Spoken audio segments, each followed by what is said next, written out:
Friends, welcome back to my channel. This is Rimas video. আশা করি তোমরা ভালো আছো সবাই, আমিও খুব ভালো আছি।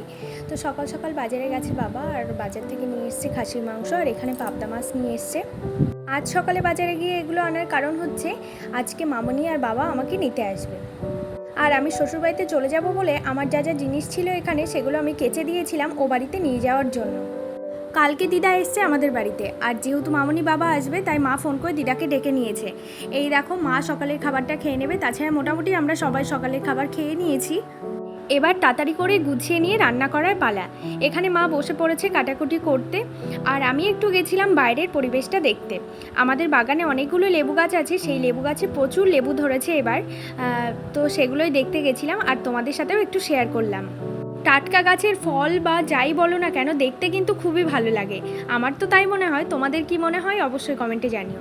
তারপরে এখানে মামনি আর বাবার জন্য করে নিলাম লস্যি, আর দুপুরবেলাতে চলে এসছে মামনি আর বাবা আমাদের বাড়িতে, এসেই জমিয়ে গল্পে বসে গেছে সবাই। আমি জোর ভাঙতে এসেছিলাম বাপের বাড়িতে, তো আমাকে রনি রেখে গেছিলো, আর এখানে মামনি আর বাবা আমাকে নিতে এসছে। তো এখানে সবাই গল্প করছে জমিয়ে। তারপরে আমাদের বাগানে নিয়ে গেলাম মামনি আর বাবাকে। আমাদের বাগানে একটা পুকুর আছে আর বড় একটা আম গাছ আছে, বহু পুরনো। সেটাই দেখবে বলে মামনি আর বাবা বলল যে চলো পুকুর পাড় থেকে একটু ঘুরে আসি। সেই মতো আমরা গেছিলাম, আর ওখানে দাঁড়িয়ে একটু গল্পগুজব করছিলাম। তো এই কুকুরটা আমাদের বাড়িতেই থাকে, আর যেই দেখেছে একটু অন্য রকম লোকজন, তো সেই পেছন পেছন চলে এসছে, আর বাবা তো বলছে যা আগে যা।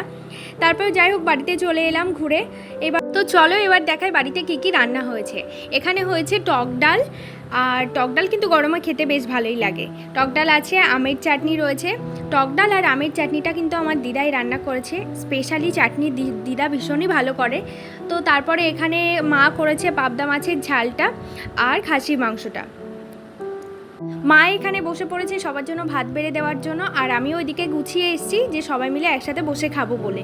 তো মা এখানে গোছাতে থাক, আর চলো তোমাদেরকে দেখাই দিদা কি করছে। আর দিদা এখানে কি করছে বলো তো? দিদা করছে হচ্ছে আমার শ্বশুরবাড়ি থেকে নিয়ে এসছে মিষ্টি নিয়ে এসছে, দই নিয়ে এসছে, সেগুলোই প্লেটে সাজিয়ে দিচ্ছে। তো মামনি বাবা আর বুনু বসে পড়েছে খেতে, আর দিদা সব কিছু এনে এনে দিচ্ছে। তো এবার খাওয়া দাওয়া করা যাক সবাই মিলে। তো খাওয়া দাওয়া করি, ভিডিওটা তোমরা কন্টিনিউ দেখতে থাকো।